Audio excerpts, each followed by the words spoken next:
Students, आज हम basic concept of chemistry +1 के चैप्टर में से लॉज ऑफ केमिकल कॉम्बिनेशंस करेंगे। इसमें ये डिफरेंट लॉज हैं, जैसे law of conservation of mass, law of definite proportion, law of multiple proportion, law of reciprocal proportion, Gay-Lussac's law of gaseous volume and Avogadro's law या hypothesis. ये cover करेंगे हम इस वीडियो में, और इसके बाद हम करेंगे मोल कंसेप्ट। ये लॉज हमारे इंपॉर्टेंट हैं, तो अच्छे से इनको हम कवर करेंगे इसके अंदर विद क्वेश्चंस, एनसीईआरटी क्वेश्चंस के साथ हम इसे कवर करेंगे। राइट, तो स्टार्ट करते हैं first law of conservation of mass के साथ। हमारा law of conservation of mass, तो law of conservation of mass के अकॉर्डिंग, कंजर्वेशन मतलब कोई चीज को आपने बचाया है, तो अकॉर्डिंगली लॉ क्या है हमारा, मास can neither be created nor be destroyed.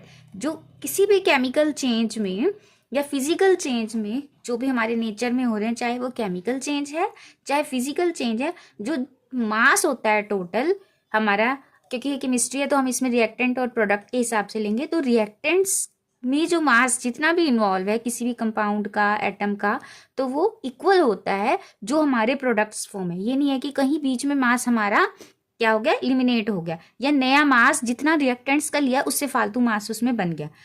तो क्या है law, in all physical and chemical changes, जितने भी फिजिकल केमिकल चेंजेस होते हैं, तो total mass of the reactant is equal to the total mass of the product. जितना reactant use होगा उतना ही प्रोडक्ट फॉर्म होगा, ना तो मास वहां पे कहीं आपका डिस्ट्रॉय हो जाएगा रिएक्शन के अंदर, और ना ही क्रिएट हो जाएगा।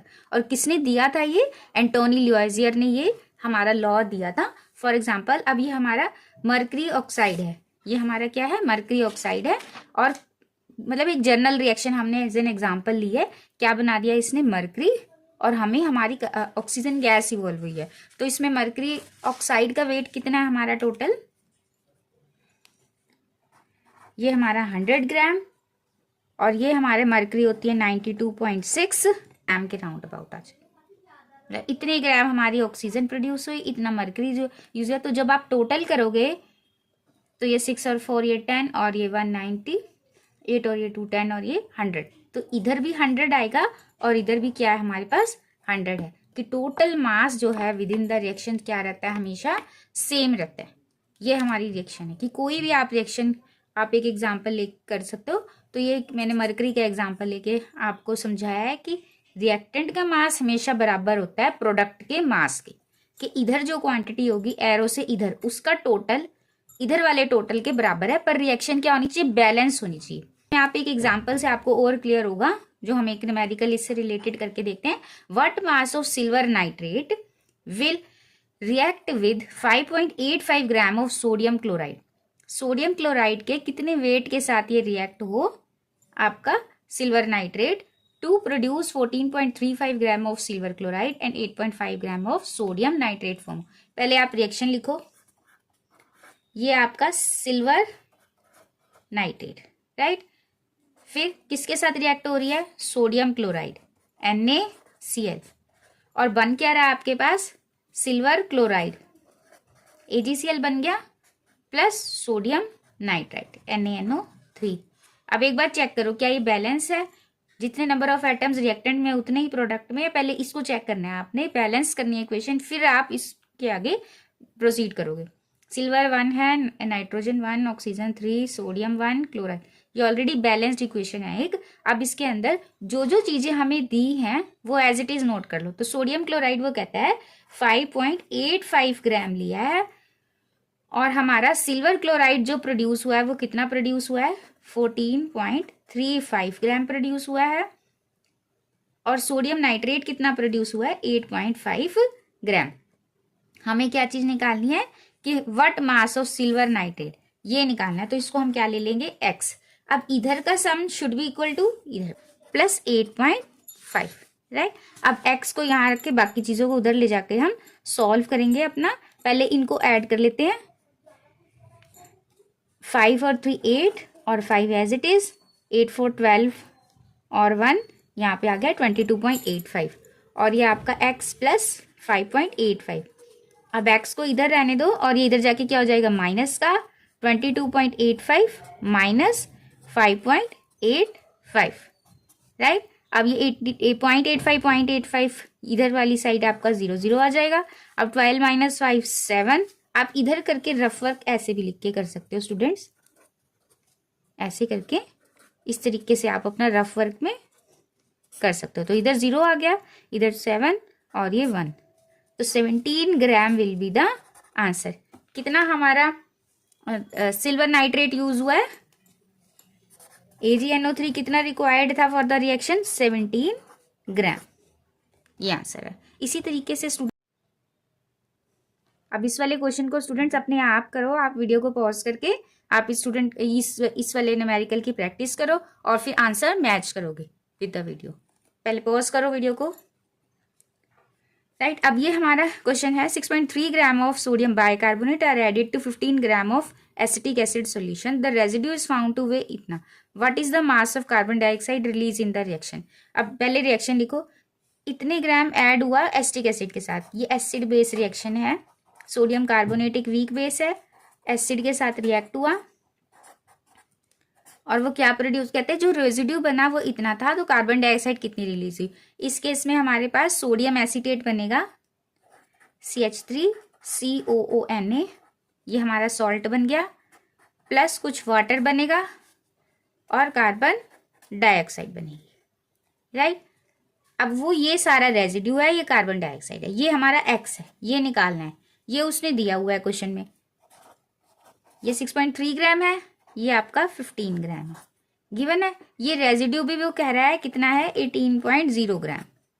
अब ये X निकालना है कितना है, तो इधर का सम इक्वल टू इधर का सम जितना भी था, राइट। अब हम करो जरा क्वेश्चन को, 18.0 gram plus X is equal to 6.3 प्लस 15.0 ग्राम। अब इसको सम कर लो डायरेक्टली, ये 0.3 और 11 का 1, 21.3 ग्राम आ जाएगा। इधर 18.0 ग्राम प्लस ये मैंने इधर वाली पहले इधर लिख ली, क्योंकि सॉल्व करना है ना, X इधर रह जाएगा, तो ऐसे करके इधर फिर एक अगले स्टेप में कर सकते हो आप। फिर ये 21.3 माइनस 18 ग्राम, कितना रिमेनिंग रह जाएगा आपका। यहाँ पे ऐसे रफ वर्क की लाइन लगा लो और आप ऐसे सॉल्व करोगे। यहाँ पे 3, 11 में से अगेन 3, 1 में, तो 3.3 विल बी द आंसर। इतने gram CO2 will be produced. Thank you students, will meet in next video.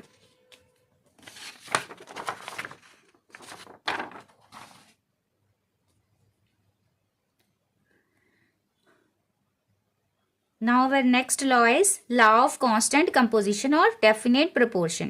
क्या है constant composition का मतलब, या definite proportion, ये लॉ का क्या मतलब है हमारा, दिया किसने था ये, बाय जोसेफ प्रॉस्ट ने, ये हमारे जो एक साइंटिस्ट हुए उन्होंने ये हमारा लॉ प्रपोज किया। अकॉर्डिंग टू दिस लॉ क्या है, कोई भी आपका दो एलिमेंट्स कंबाइन करेंगे, 2 या 3 मिलके कंपाउंड बनाते हैं, तो वो जिस प्रपोर्शन में मिलके कंपाउंड बनाएंगे हमेशा वही प्रपोर्शन रहेगा। वो एक डेफिनेट प्रपोर्शन में जुड़ के कंपाउंड बनाते हैं, चाहे सोर्स कोई भी हो, किसी भी सोर्स से आप वो कंपाउंड ले लो, लेकिन उसका मॉलिक्यूलर फार्मूला सेम रहेगा। उसमें जिस कंपोजिशन में वो जुड़ के वो कंपाउंड बनता है वो हमेशा किसी भी एरिया से लो वो वही रहेगा। सपोज वाटर है, वाटर का सोर्स कोई भी हो सकता है, आपके घर का टैप वाटर हो सकता है, किसी रिवर का हो सकता है, रेन वाटर हो सकता है, तो जो जिस प्रपोर्शन में हाइड्रोजन और ऑक्सीजन ने जुड़ना है वो वही रहेगा, वो चेंज नहीं हो सकता, चाहे आपकी सोर्स कोई भी हो।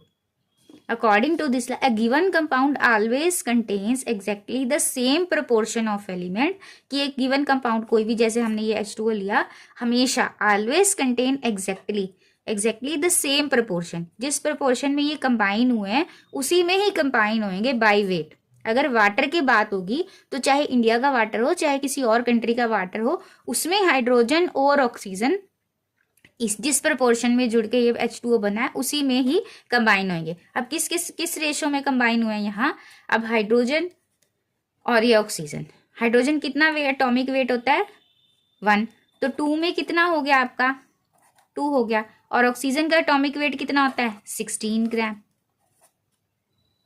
तो ये कितना हो गया हमारा 2:16 और 1:8। सो whenever hydrogen and oxygen combines to form water, they combine in ratio 1:8, यानी 1 part of hydrogen and 8 parts of oxygen.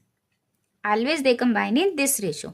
तो जब भी H2O की बात होगी तो H2O में एक डेफिनेट प्रोपोर्शन होगा हाइड्रोजन और ऑक्सीजन का, वो क्या है 1:8. 8 parts oxygen combine with 1 part of hydrogen. ऐसे ही कार्बन डाइऑक्साइड देखो, चाहे कहीं से भी आपकी कार्बन डाइऑक्साइड प्रोड्यूस हुई है, चाहे आपकी कैल्शियम कार्बोनेट की ब्रेकेज से हुई है, कैल्शियम ऑक्साइड प्लस CO2, चाहे आपके कार्बन जुड़ने के बाद कार्बन डाइऑक्साइड बन रहे हैं, तो कहीं से भी सोर्स कुछ भी हो, पर कार्बन और ऑक्सीजन का फॉर्मूला जो है वो हमेशा क्या रहेगा, सेम रहेगा.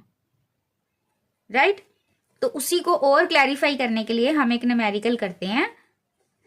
जैसे 6.488 gram of lead combined directly with 1.002 gram of oxygen, कि लेड कंबाइन कर रहा है डायरेक्टली ऑक्सीजन के साथ टू फॉर्म लेड पेरोक्साइड. तो ये लेड पेरोक्साइड हमारा बन गया जब ये दोनों कंबाइन हुए. अब lead peroxide is also produced, मतलब एक ये सोर्स है जब ये दोनों कंबाइन हुए ये बना, एक दूसरा सोर्स है लेड पेरोक्साइड बनाने का बाय हीटिंग लेड नाइट्रेट. अब कैसे बन रहा है वो, लेड नाइट्रेट को हीट करोगे तब भी हमें क्या मिल रहा है, लेड पेरोक्साइड मिल रहा है. And it was found that the percentage of oxygen present in lead peroxide is 13.38%. और जो लेड नाइट्रेट से लेड पेरोक्साइड बनी है उसमें कितनी परसेंटेज है ऑक्सीजन की, 13.38. तो हमें from above data illustrate law of constant composition, इस डाटा से आप प्रूव करो कि जो हमारा ये लेड और ऑक्सीजन कंबाइन कर रहे हैं वो किस लॉ के अकॉर्डिंग कर रहे हैं, लॉ ऑफ कांस्टेंट कंपोजिशन या लॉ ऑफ डेफिनेट प्रोपोर्शन. इसको हमने प्रूव करना है. तो हम स्टार्ट करते हैं.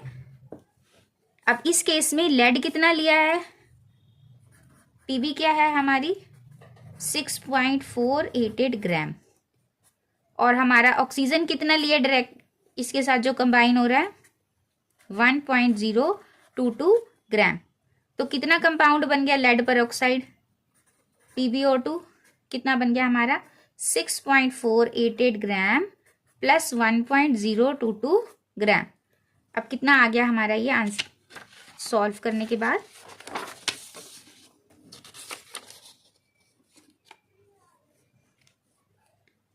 Six 6.488 plus 1.0 is equal to 7.490 gram. इतना आ गया हमारा, यानी पहले वाले केस से हमारा लेड ऑक्साइड बना इतना. Right.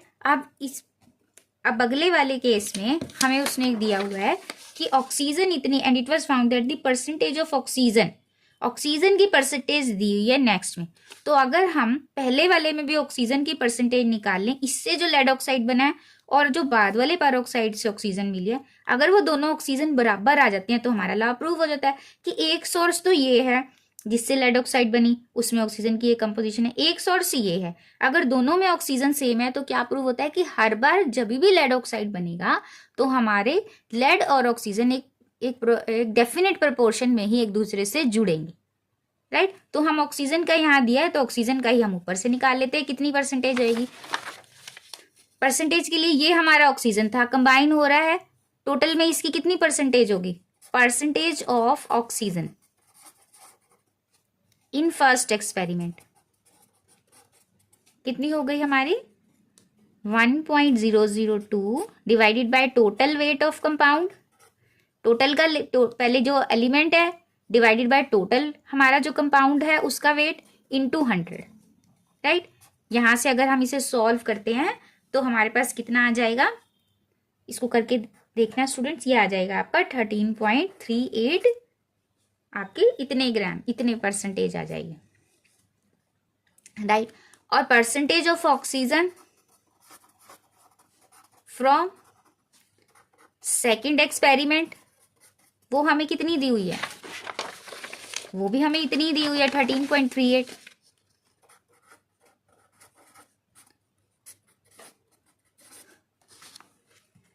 From 1 and 2 law of definite proportion is proved.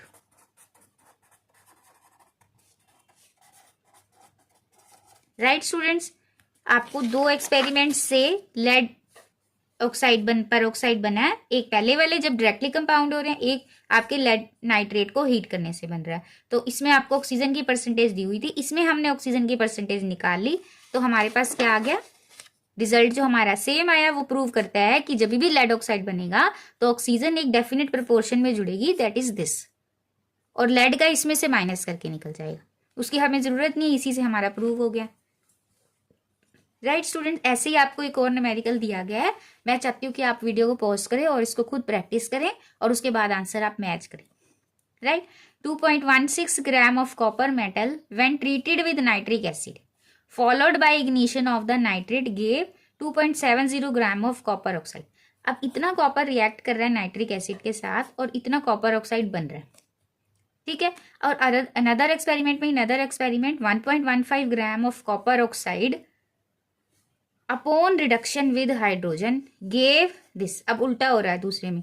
अब दूसरे एक्सपेरिमेंट में इसमें कॉपर ऑक्साइड बन रहा है, इसमें कॉपर ऑक्साइड को क्या कर रहे हैं, रिड्यूस करा के कॉपर वापस ले रहे हैं। तो हमें जो चीज मिल रही है यानी कॉपर मिल रहा है, उसी की परसेंटेज हम दोनों में निकाल लेंगे। तो हमारे अगर वो मैच होते हैं तो हमारा रिजल्ट क्या हो जाएगा, प्रूव हो जाएगा। अब हमें कॉपर की परसेंटेज यहाँ कॉपर का ग्राम दे दिया और यहाँ पे हमें कॉपर में इतना कॉपर मेटल रिएक्ट हुआ है। यहाँ से भी कॉपर की कंपाउंड में परसेंटेज आ जाएगी कॉपर ऑक्साइड वाले में, और यहाँ से भी कॉपर की आ जाएगी। ये तो टूटा ही कंपाउंड ब्रेक हुआ, राइट। अगर वो दोनों बराबर आती हैं तो it proves that copper and oxygen combines in definite proportion by weight, कि ये हमेशा यही कंपोजिशन में एक दूसरे से रिएक्ट करेंगे। तो स्टार्ट करते हैं। First, percentage of copper in first experiment. मैं डायरेक्टली लिख रही हूँ, कॉपर यहाँ पे दिया है 2.16 ग्राम डिवाइडेड बाय टोटल कितना वेट है 2.70 कॉपर ऑक्साइड, टोटल वेट ये है कॉपर ऑक्साइड का, इनटू 100, राइट। एक हमारा ये हो गया और दूसरा है हमारा in another experiment 1.15 gram of copper oxide. अब कॉपर ऑक्साइड कितना दे रखा है, 1.15 का है। Percentage of copper in second experiment, right. उसमें कितना है आपका टोटल 1 यानी कॉपर ऑक्साइड कितना है 1.15 ग्राम, और उसमें से कॉपर कितना मिल रहा है हमको 0.92 ग्राम। कितना परसेंटेज हो गया हमारा। अब इसको सॉल्व करने पर हमें मिलता है, या आप इसको सॉल्व करोगे तो हमें लगभग 80% यहाँ पे कॉपर मिल जाएगी, कॉपर परसेंटेज। और यहाँ पे भी आप चेक करोगे तो हमें कितनी मिल जाएगी 80%। अब देखो ना 1.5 ये 2.70 है, उसमें से अधिकतर क्या आ गया आपका कॉपर। तो ये मैंने पहले सॉल्व कर लिया, आप इसको सॉल्व करेंगे तो ये कितना आएगा 80%, विच प्रूव्स हैंस प्रूव्ड कि ये किसके अकॉर्डिंग है, law of definite proportion by weight, right student. I hope ये दोनों आपको समझ आ गया होगा। लॉ ऑफ मल्टीपल प्रोपोर्शन, ये हमारा थर्ड लॉ है। किसने दिया था ये लॉ, डाल्टन ने दिया था। इस लॉ के अकॉर्डिंग क्या है कि if two elements can combine to form more than one compound, अगर टू एलिमेंट्स एक से ज्यादा कंपाउंड बना सकते हैं एक दूसरे के साथ, फॉर एग्जाम्पल कार्बन और ऑक्सीजन है, 2 टाइप के कंपाउंड बना रहे हैं, कार्बन डाइऑक्साइड और एक कार्बन मोनोऑक्साइड।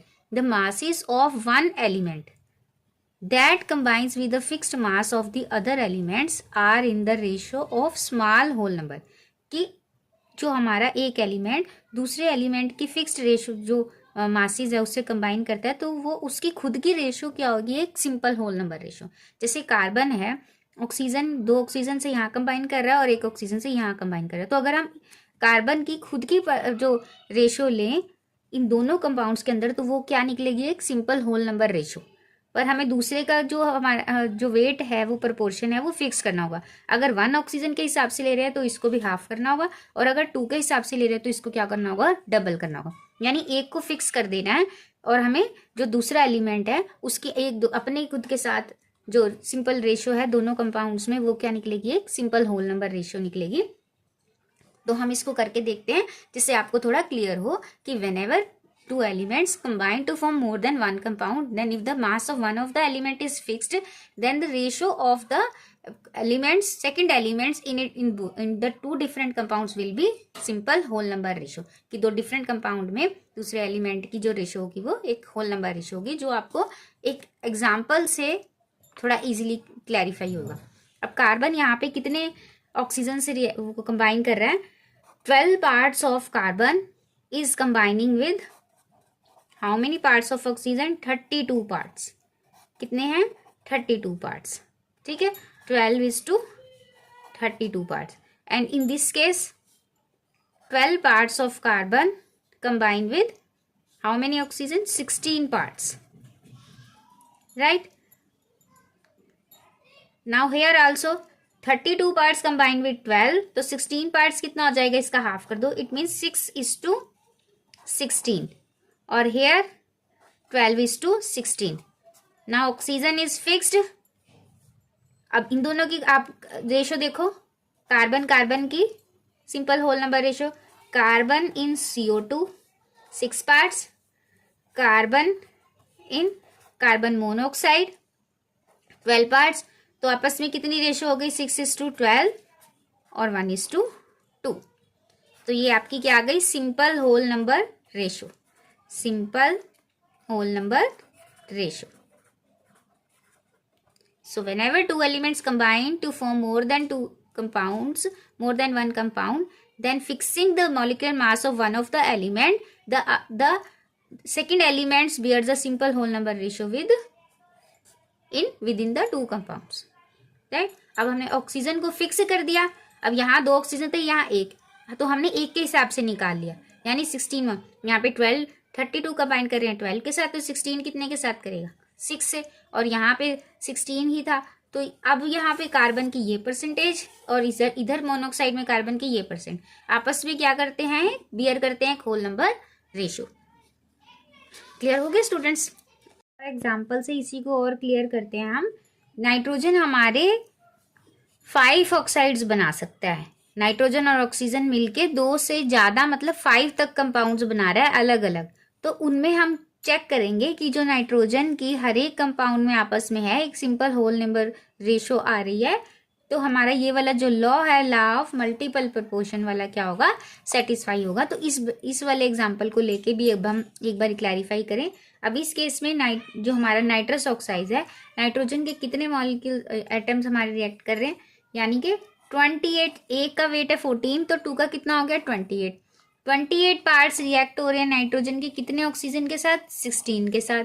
यहाँ पे हमारे 14 पार्ट्स रिएक्ट हो रहे हैं ऑक्सीजन कितने, हमारे 16 के साथ। यहाँ पे हमारे कितने हैं, 28 पार्ट्स हैं, कितने ऑक्सीजन हो गए हमारे, 48, 16 3 जा 48, और यहाँ पे हमारा 28 रिएक्ट हो रहे हैं हमारे 64 के साथ, 4 16 जा, और यहाँ पे भी 28 ही नाइट्रोजन रिएक्ट हो रहे हैं और हमारे कितने हो गए 80 पार्ट्स के साथ। अब हम नाइट्रोजन को एक को फिक्स करना है, तो वो हम किसको फिक्स कर लेते हैं, नाइट्रोजन को फिक्स कर लेते हैं। अब सब में तो नाइट्रोजन ऑलरेडी 2 है, लेकिन in this case in nitric oxide it is only unimolecular, यहाँ पे एक नाइट्रोजन है, तो इसको हम डबल कर सकते हैं। तो इसको डबल करेंगे हम, तो 14 पार्ट्स रिएक्ट विद 16, तो 28 रिएक्ट्स विद 32। अब यहाँ पे कितना बन जाएगा 32, 28 के लिए ये हमारा क्या हो गया 32 हो गया, डबल कर दिया। तो अगर हम इसे कट करेंगे, आपस में इनकी होल नंबर रेशियो चेक करेंगे, तो 16, 32, 48, 64, 80। अब ऑक्सीजन हमने फिक्स कर लिया सभी में 28, 28, 28, 28, 28, सॉरी नाइट्रोजन हमने फिक्स कर लिया सभी केसेस में, ऑक्सीजन को वेरी करा दिया। अब ऑक्सीजन के इन सभी कंपाउंड्स में हम चेक करेंगे ये होल नंबर रेशो आती है या नहीं आती, एक को फिक्स कर लिया, यहाँ ही था डिफरेंट, बाकी सब में तो 2 नाइट्रोजन थे, 28 आ रहा था, तो इसको हमने डबल कर लिया, 14 विद 62, 28 विद 32, ये आ गया। अब देखो सारे के सारे इस पे कट जाएंगे, ये 1 आ गया, इस 2 आ गया, इस 3 आ गया, इस 4 आ गया, और इस 5 आ गया। अब आपको क्लियर हुआ? फर्स्ट एग्जाम्पल में हमारा कार्बन हमने लिया था मोनोऑक्साइड और डाइऑक्साइड में, वहां हमने किसको फिक्स किया था, हमारे ऑक्सीजन को फिक्स कर दिया था और कार्बन को वेरी कर लिया था। तो कार्बन के हमारे एक में हमारे 6 और एक में 12, तो 1:2 रेशो आई। और यहाँ पे हमने नाइट्रोजन को फिक्स करके ऑक्सीजन को चेक किया तो हमारी क्या रेशो आई, 1:2:3:4। तो कहना क्या मतलब, दो एलिमेंट जब कंबाइन करते हैं, एक से ज़्यादा कंपाउंड बनाते हैं, तो अगर एक की रेशो फिक्स कर दी जाए, एक की फ्रैक्शन फिक्स कर दिया जाए अमाउंट को, तो दूसरा जो एलिमेंट होता है वो सभी में एक आपस में कंपाउंड्स में होल नंबर रेशो में एग्जिस्ट करता होता है। क्लियर है स्टूडेंट्स? अब हम इसके क्वेश्चंस करेंगे, आपको और क्लियर होगा। Carbon is found to form 2 oxides which contain 42.9% and 27.3% of carbon respectively. Show these figure illustrate the law of multiple proportion. अब कार्बन हमारे 2 ऑक्साइड बना रहा है जिसमें उसकी परसेंटेज इतनी है। 2 ऑक्साइड मतलब बना रहा है, मतलब कार्बन और ऑक्सीजन प्रेजेंट है। तो फर्स्ट कंपाउंड में हमारा कितना है, 42.9% आपका कार्बन है और दूसरे में 27.3% कार्बन है सेकंड में। तो रिमेनिंग क्या हो गया हमारा, ऑक्सीजन हो गया ना रिमेनिंग। तो रिमेनिंग कितनी ऑक्सीजन बच गई यहाँ पे, 57.1%। और यहाँ पे कितनी बच गई हमारी, 100 में से माइनस करना है। 100 में से आप 27.3 माइनस कर दो तो जो रिमेनिंग आएगा वो हमारा क्या हो जाएगा,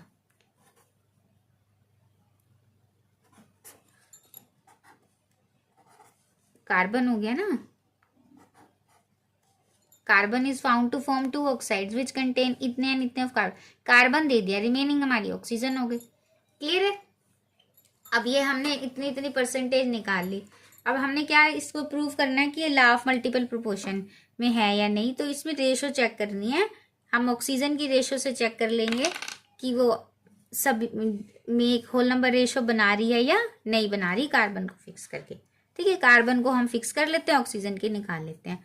अब इन फर्स्ट कंपाउंड, अब हम इस कंपाउंड में ये हमारे कार्बन हो गया, 100 में से माइनस करके ऑक्सीजन आ गया। ये सेकंड कंपाउंड, इसमें इतनी हमें कार्बन दी है, इसमें इतना ऑक्सीजन आ गया। अब फर्स्ट कंपाउंड में हमारा 57.1% ऑक्सीजन रिएक्ट्स विद या कंबाइंड कितने के साथ कर रही है, कार्बन 42.9, और 1 पार्ट ऑक्सीजन कितने के साथ कंबाइन करेगी, 1 पार्ट कितने के साथ कंबाइन करेगी, 42.9 बाय 57.1, राइट। ये हमारा कैलकुलेट कर जब आप इसे करोगे तो ये हमारा लगभग इतना आएगा, 0.751 पार्ट, राइट। अब ऐसे ही सेकंड कंपाउंड में निकाल लो। इन सेकंड कंपाउंड में कितना कार्बन कंबाइन कर रहा है, 72.7 के साथ। तो 72.7% या parts of oxygen combines with कितने के साथ कर रहा है, 27.3 के साथ। तो 1 पार्ट कितने के साथ कंबाइन करेगा, 27.3 डिवाइडेड बाय 72.7। ये हमारा राउंड अबाउट आ जाएगा 0.376।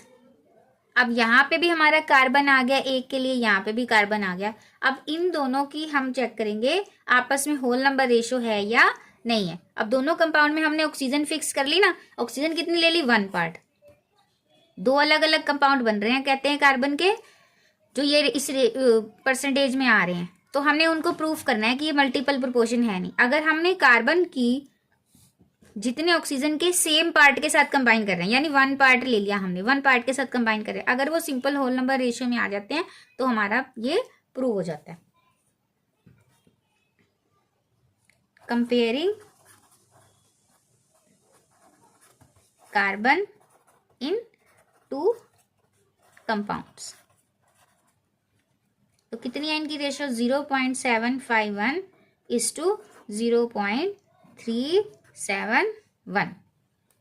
अब अगर हम इसे सॉल्व करते हैं तो ये हमारी कितनी है अप्रोक्सीमेटली, ये देखो इसके डबल, ये 3.37 है, ये 0.35 है, ये तो डबल नजर आ रही है, तो 2:1। तो ये हमारी सिंपल होल नंबर रेशो आ गई, which is a simple whole number ratio. तो क्या हो गया हमारा, हेंस प्रूव्ड कि ये हमारा क्या है, लॉ ऑफ मल्टीपल प्रोपोर्शन के अकॉर्डिंग। तो हमारे को कार्बन दिया हुआ था, हमने ऑक्सीजन निकाल लिया और फिर ऑक्सीजन को फिक्स कर लिया कि उसके एक पार्ट से कितना कार्बन रिएक्ट हो रहा है, इसके एक पार्ट से सेम होना चाहिए ना वेट, तभी तो आप उसका निकाल पाओगे। फिर सेम वेट है तो इनकी रेशियो ले ली, बस सिंपल। अब एक अनदर एग्जाम्पल देखो जो थोड़ा सा इसमें इससे अलग है। 2 oxides of a metal contains 27.6% and 30% of oxygen respectively। अब दो डिफरेंट ऑक्साइड हैं जिसमें मेटल दिया है, मेटल कंटेन्स इतने परसेंट, दो मेटल ऑक्साइड हैं जिसमें से मेटल कंटेन इतने एंड इतने परसेंट ऑफ ऑक्सीजन रिस्पेक्टिवली। अब इन दोनों केसेस में भी हमें क्या दिया हुआ है, ऑक्सीजन दी हुई है, राइट। एक हमारा मेटल हो गया, एक हमारा ऑक्सीजन हो गया। ऑक्सीजन एक में 27.6% दे दी और दूसरे में कितनी दे दी हमें, 30% दे दी। तो 100 में से रिमेनिंग हमारा इधर 70% बच गया और इधर 72.4% बच गया, राइट। अब वो कहता है if the formula of the first जो कंपाउंड होगा यानी ये वाला, इसका क्या फॉर्मूला है, इसका फॉर्मूला है M3O4 और इसका हमें प्रिडिक्ट करना है, इसका हमको क्या करना है, प्रिडिक्ट करना है। तो कैसे निकालेंगे हम इसको, ये हमने 100 में से माइनस किया, ये तो आपको पता ही चल गया होगा, 30 दिया हुआ है, 100 माइनस 30 तो 70, ये आ गया, 100 माइनस 27.6 तो ये आ गया, करेक्ट। अब इसका फॉर्मूला बनाना है। अब ये M3O4 है, यानी M कितने हैं 3 और कितना कंप्राइज कर रहा है वो 72.4, इट मीन्स 72.4% मेटल मीन्स या equal to 3 atoms of M, 3 atoms हो गए, राइट। और ऐसे ही 27.6% O means 4 atoms of oxygen. यहां से आ गया ना, ये 4 है तो ये 4 के बराबर है ये वेट, और ये किसके बराबर है, 3 के। तो यहां से हम निकाल लेंगे 72.4 मेटल मीन्स, ग्राम मीन्स लगा लो,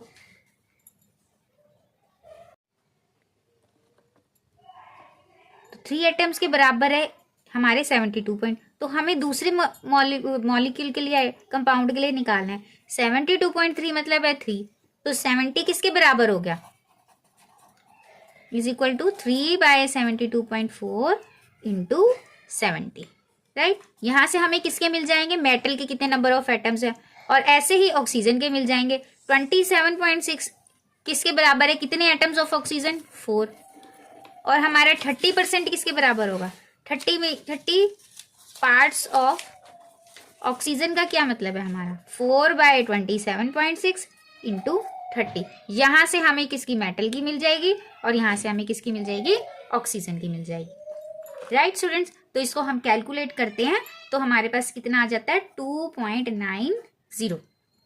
ये हमारे आ गए एटम्स ऑफ मेटल, मेटल मिल गया। और आप इसको सॉल्व करोगे तो हमारे पास ये लगभग आता है 4.35 atoms of oxygen, right students. अब हम इन दोनों की क्या लेते हैं, रेशियो ले लेते हैं, इतने मेटल इतने ऑक्सीजन, इनकी रेशियो होगी 2.90 इज टू 4.35, ये लगभग 3:5, ये हमारा लगभग आ जाएगा 1:1.5, इतना आएगा, आप करके देखो। तो ये हमारा होल नंबर नहीं हो रहा, इसको होल नंबर बनाने के लिए कितना हो जाएगा, 2:3। तो फॉर्मूला क्या बना, इट मीन्स हमारा जिसमें मेटल 2 है और ऑक्सीजन कितने हैं, 3, तो फॉर्मूला बन गया हमारा M2O3। M2O3 will be the formula, correct है स्टूडेंट्स। अब यहाँ तक आ गया आपको समझ में। यहाँ पे हमने सिंपली, हमें ऑक्सीजन की दी थी, हमने मेटल निकाल लिया कितना है। अब एक का फॉर्मूला हमें दिया हुआ था, दूसरे का हमें बनाना था, यानी इतनी जो परसेंटेज थी वो हमारे 3 एटम्स को रिप्रेजेंट करती थी और इतने हमारे ऑक्सीजन 4 एटम्स ऑफ ऑक्सीजन को रिप्रेजेंट करते हैं। तो हमने यूनिटरी मेथड लगाकर यहाँ पे इसके नंबर ऑफ एटम्स निकाल लिए मेटल के और यहाँ से इतना पार्ट्स निकाल लिया ऑक्सीजन, उनकी रेशियो लेने पे ये आया और उसको होल नंबर में कन्वर्ट करने पर ये आ गया।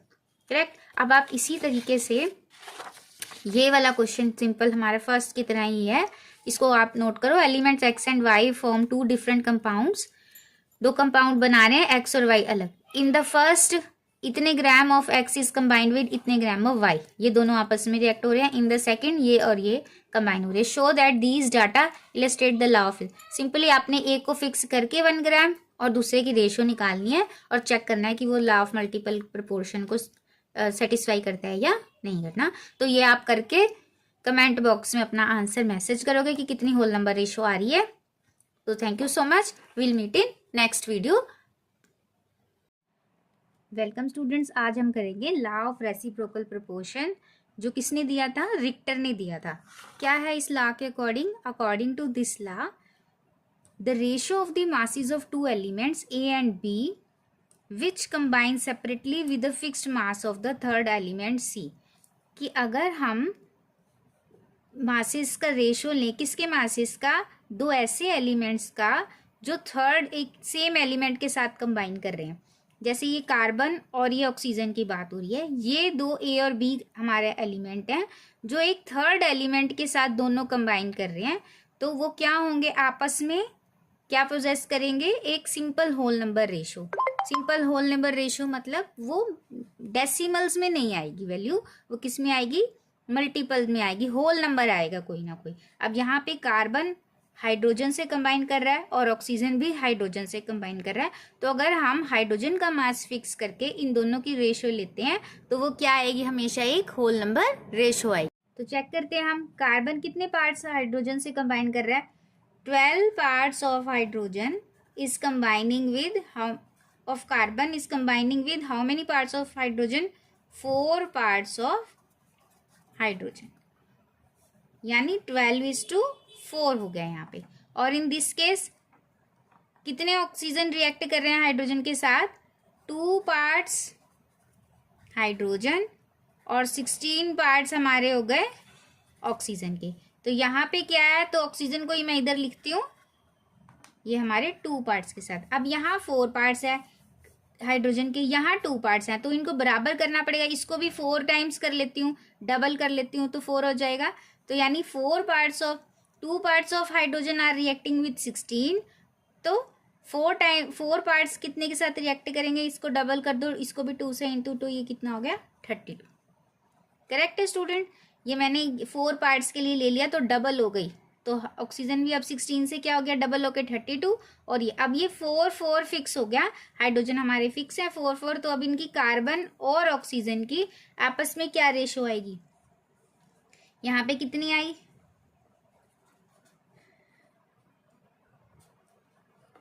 3:8। अब अकॉर्डिंग टू दिस लॉ जब 2 एलिमेंट एक थर्ड के साथ कंबाइन करते हैं और जब वो आपस में रिएक्ट करेंगे तो वो क्या होगी? एक होल नंबर रेशो। अब आपस में कंबाइन करके कार्बन, यही दोनों एलिमेंट्स जब आपस में कंबाइन करेंगे और जब यहाँ कंबाइन करेंगे तो या तो रेशो सेम होएगी या फिर एक होल नंबर मल्टीपल होगी। तो यहाँ पे 12 parts of carbon is reacting with 16 2 जा 32, तो 32 टाइम्स, तो ये काट के आपका कितना आ जाएगा? 3:8।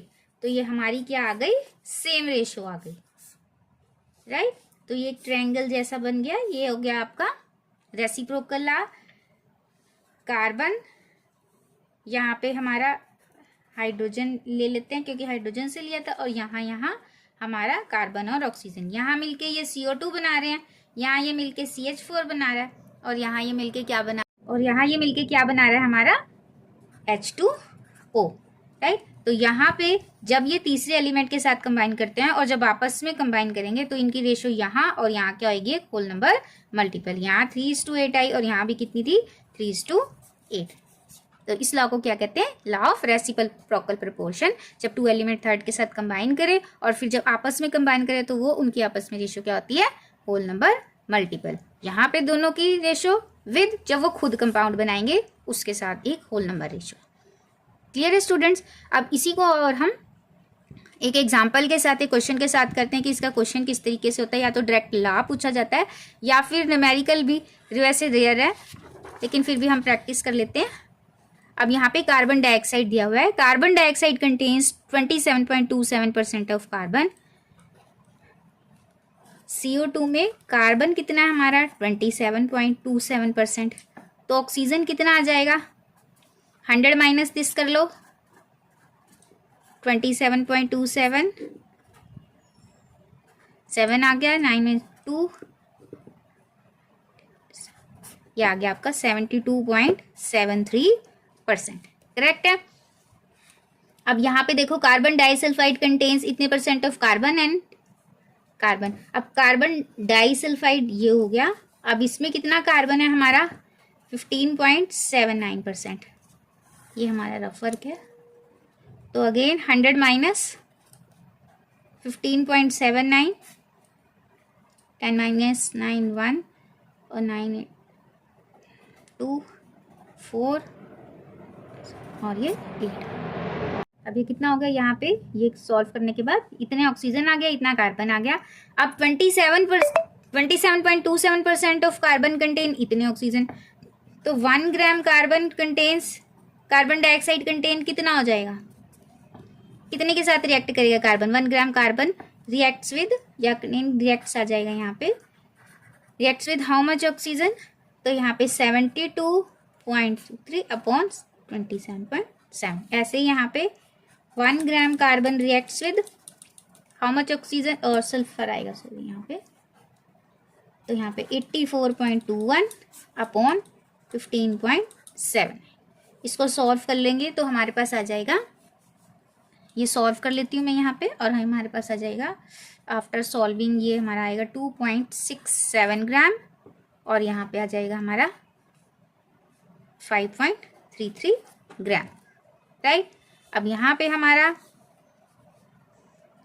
सल्फर इतना हो गया और ऑक्सीजन इतना हो गया। तब इनकी आपस में ratio sulphur is to oxygen 5.33 is to 2.67। और when they are reacting with each other, अभी यहाँ पे किससे रिएक्ट हो रहे हैं दोनों, सल्फर, यहाँ पे ऑक्सीजन और यहाँ पे सल्फर। यहाँ पे सल्फर डाइऑक्साइड, यहाँ पे कार्बन डाइऑक्साइड और यहाँ पे CS2। और जब खुद सल्फर डाइऑक्साइड बनाएंगे तो यहाँ पे दिया है 50% सल्फर है तो 50% ही ऑक्सीजन हो गया। तो कितना आ गया 1:1। और यहाँ पे सॉल्व करेंगे तो हमारे पास आ जाएगा 2, लगभग ये इसके डबल लगा लो, 2:1 आ जाएगी। तो ये क्या है आपस में, एक होल नंबर रेशो। ये होल नंबर रेशो में आ गई। तो आप जब इसे काटोगे तो हैंस प्रूव द लॉ। कहने का मतलब ये है, जब भी ऐसे क्वेश्चंस आएंगे इनमें सिर्फ एक ही चीज प्रूव करनी है कि हमारे डेसिमल में नहीं आंसर आता, वो किस में आता है, हमारा एक होल नंबर आएगा हमेशा ही। क्योंकि रिएक्ट कर रहे हैं एटम्स मॉलिक्यूल्स, वो ब्रेक थोड़ी हो रहे हैं, वो पूरा का पूरा एटम एक दूसरे के साथ कंबाइन कर रहा है, मॉलिक्यूल रिएक्ट कर रहा है, तो वो होल नंबर ही हुए पूरे पूरे एटम। तो वो किस में आएगा, हमेशा होल नंबर में, कि लॉ के अकॉर्डिंग। राइट। चाहे वो रेसिप्रोकल है, चाहे मल्टीपल प्रोपोर्शन है, चाहे डेफिनेट प्रोपोर्शन है, सभी में क्या आती है, हमेशा ही हमेशा एक होल नंबर रेशो आती है। क्लियर है स्टूडेंट्स? तो अब हमारे 2 और लॉ बचे हैं छोटे छोटे, वो भी हम अभी कंप्लीट कर लेते हैं। Next one is Gay-Lussac's law. तो स्टूडेंट्स अब हम कर रहे हैं Gay-Lussac's law of gaseous volume. ये एक बिल्कुल सिंपल सा लॉ है लेकिन बहुत हेल्पफुल है आगे के क्वेश्चंस के लिए। अकॉर्डिंग टू दिस लॉ है कि व्हेन, अब ये किसके लिए बना है, गैसियस रिएक्टेंट्स के लिए। किसके लिए बना है ये, गैसियस रिएक्टेंट्स के लिए हमारे बना है। जब गैसेस रिएक्ट करती हैं उनके लिए स्पेसिफिक है ये, यहाँ से लिखा है। जब गैसेस रिएक्ट करती हैं एक दूसरे के साथ, वो मानते हैं कि they always do in volume, do so in volume, कि वॉल्यूम में रिएक्ट करती हैं और एक दूसरे के साथ आपस में रिएक्टेंट और प्रोडक्ट एक दूसरे के साथ होल नंबर रेशो में होते हैं। मतलब हम ऐसे नहीं मान के चलेंगे ये एक ये एटम रिएक्ट हो रही है, तो वो कहते पूरा का पूरा वॉल्यूम।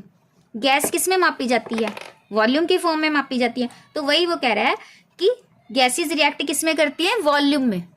तो गैसेस कैसे रिएक्ट करती है हमारी, वॉल्यूम में। मान लिया हमने hydrogen reacts with chlorine two gives 2 moles of hydrogen chloride. तो ये 2 वॉल्यूम, हमने एक वॉल्यूम लिया हाइड्रोजन गैस का, एक वॉल्यूम लिया क्लोरीन गैस का मान के लिया। अब वो वॉल्यूम कितना भी हो सकता है, ml हो सकता है, लीटर हो सकता है, 2 ml हो सकता है, 3 ml, मतलब कितने भी, ये इन्हीं में मापते हैं ना हम, मिलीलीटर। और तो हमने उसको वॉल्यूम ले लिया जनरल फॉर्म में। तो 1 वॉल्यूम या 1 ml इसके साथ रिएक्ट हुआ 1 ml क्लोरीन के साथ, तो हमें कितना बन जाएगा HCl गैस, तो हमारा कितना बन गया, वो डबल हो गया। 1 ml लिया तो हमारा 2 ml बन गया। ऐसे ही तो ये क्या है, सिंपल होल नंबर रेशियो, मतलब डेसिमल्स में, पॉइंट्स में नहीं आएगा आंसर, वो हमेशा किस में रहेगा, आपका फुल होल नंबर में रहेगा। क्लियर है। तो whenever gases react together they do so in volume which bear simple whole ratio with one another, reactant के साथ और टू द प्रोडक्ट। कंडीशन क्या है, एट स्टैंडर्ड टेम्परेचर प्रेशर।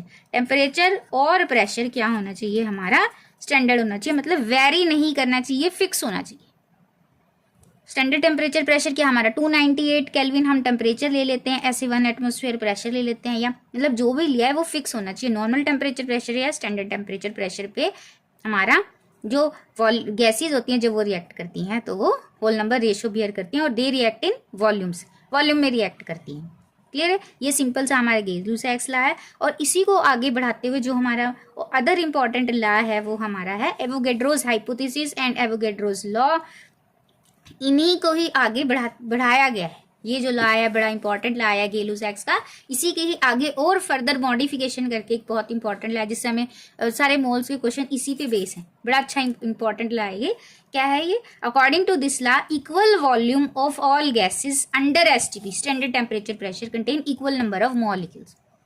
कि अगर हमारा वॉल्यूम सेम है, मान लो 10 ml एक गैस है और 10 ml दूसरी गैस, कोई हमने ये ऑक्सीजन गैस ले ली और एक ये नाइट्रोजन गैस ले ली, तो जब वॉल्यूम सेम है तो इनके नंबर ऑफ मॉलिक्यूल्स भी क्या हो जाएंगे, सेम आपस में।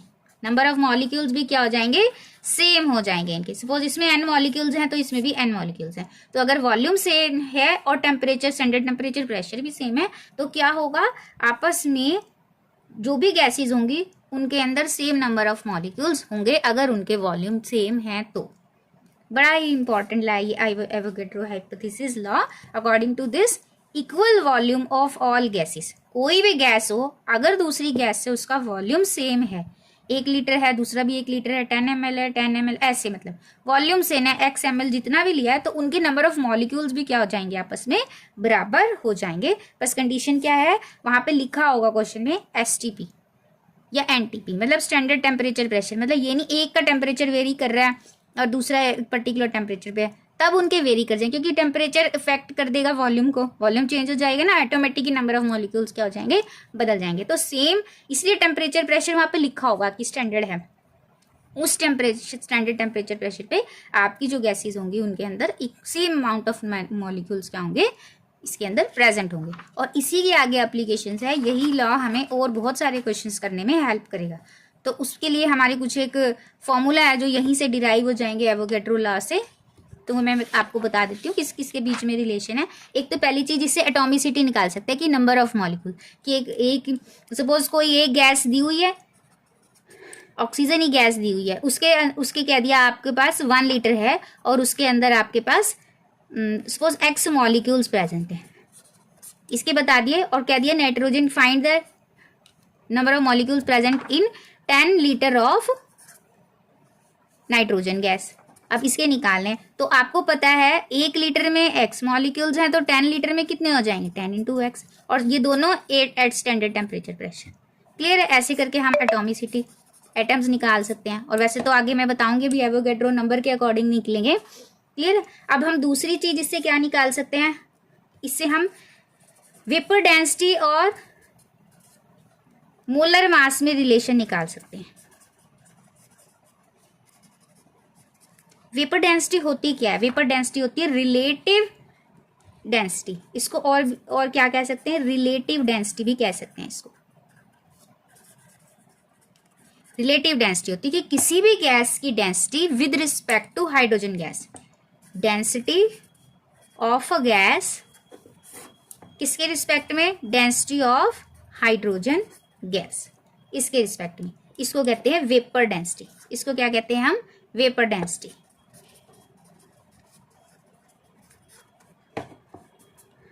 राइट, अब वॉल्यूम सेम है तो फिर डेंसिटी क्या होती है, मास पर यूनिट वॉल्यूम। तो कितना आ गया, मास ऑफ सर्टेन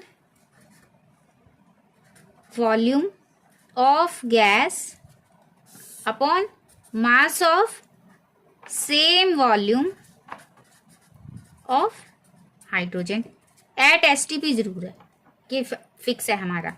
तो अगर दोनों का ये हमारे वॉल्यूम सेम है, एक पर्टिकुलर मास है इसका और पर्टिकुलर मास हाइड्रोजन गैस का, तो कितने उसका होगा, हमारे वॉल्यूम सेम है तो नंबर ऑफ मॉलिक्यूल्स भी सेम हो गए ना। तो ये कितने के लिए होगा, mass of suppose n molecules of जो गैस लिए हमने upon mass of n molecules of hydrogen gas. अब n तो यहां से कट जाएगा ना, सेम है मल्टीपल, तो क्या बचेगा हमारे पास, mass of 1 molecule of gas upon mass of 1 molecule of hydrogen gas. अब ये किसके बराबर, हाइड्रोजन का कितना वेट है, एक का एक होता है और दो का कितना हो गया, 2 × 1 कितना हो गया 2। तो नीचे क्या आ गया, molar mass of gas upon में 2 आ जाएगी। ये हमारी वेपर डेंसिटी का रिलेशन है। तो molar mass is equal to 2 × vapour density. Molar mass किसके बराबर हो गया, 2 × वेपर डेंसिटी।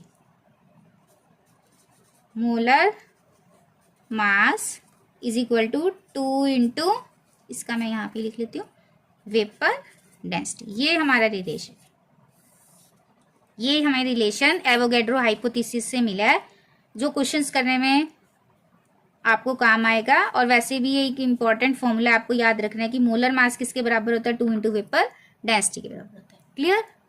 अब हम एक और रिलेशन इसी से निकाल सकते हैं, relation between mass and volume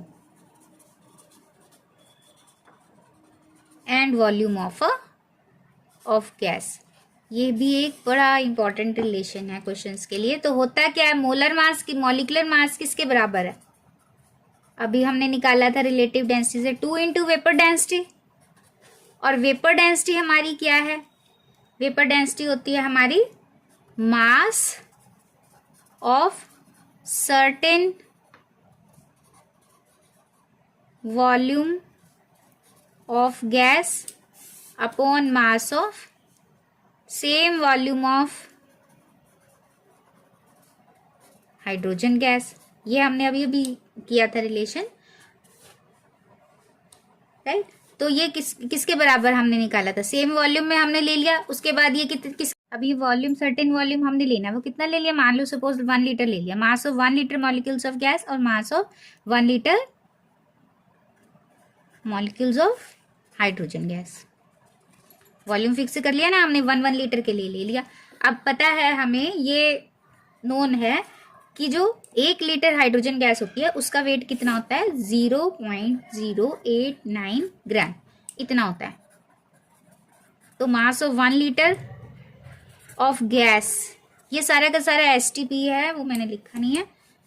अब ये कितना आ जाएगा हमारा, जब 2/0.089 को हम करेंगे into mass of 1 litre of gas, ये हमारा आता है 22.4। ये फिक्स है, ये 22.4 हमारा फिक्स है स्टूडेंट्स। इसको याद रखना है आपको, इसको, इस टर्म को, into mass of 1 litre of gas. Derivation as it is कहीं नहीं पूछी जाती, बस बताने के लिए ये की जा रही है। आपको इस वैल्यू को याद रखना है कि किसी भी इसका मोलर मास इसके बराबर होता है 22.4 हमारे लीटर ऑफ द गैस। अब यहाँ पे 1 लीटर के लिए इतना, 22.4 लीटर के लिए कितना हो गया, गैस एट एसटीपी। अगर वॉल्यूम वाइज देखेंगे तो किसी भी उसका मोलर मास बराबर होता है उसके कितने वॉल्यूम के गैस का, 22.4 लीटर मास का उसकी गैस के, जो अगर मान लो हम वॉल्यूम वाइज ले तो जो जितना उसका 22.4 लीटर वॉल्यूम का अगर हम वेट ले लेंगे उतना उसका मोलर मास उसके बराबर होगा। क्लियर है? यानी जो मॉलिक्यूलर मास होता है वो कितने वॉल्यूम गैस के बराबर होता है? 22.4 लीटर ऑफ दैट गैस, उसके उतनी गैस के बराबर होगा। यहाँ पे मास भी लिख लो, मास ऑफ गैस है STB, लेकिन standard temperature pressure condition fix है हमारी, तो इसको याद रखना है। मॉलिक्यूलर मास किसी का भी बराबर होता है 22.4 लीटर मास के उस पर्टिकुलर गैस के। ये हमारा रिलेशन क्लियर है? ये रिलेशन आगे आपको बड़ा हेल्पफुल होगा।